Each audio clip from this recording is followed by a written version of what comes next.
force, work, and energy. Today we learn about force. You are asked to move a table. And how many ways can you move it? Think about other things we can move every day. For example, closing or opening a door. What do you do to make each of them move? Look at your luggage. When you push your luggage, it moves. And it also moves when you pull it towards yourself.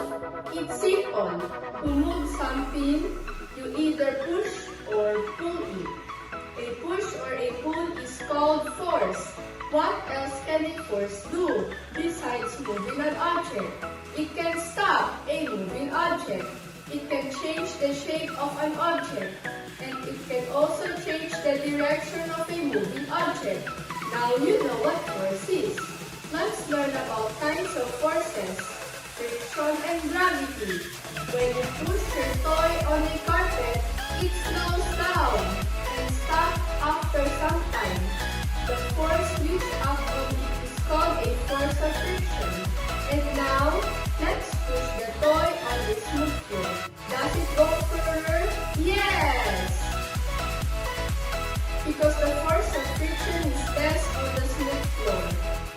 Then let's throw up this ball. When you throw it up, the ball slows down, stops, and then falls down. This is because of Earth's force.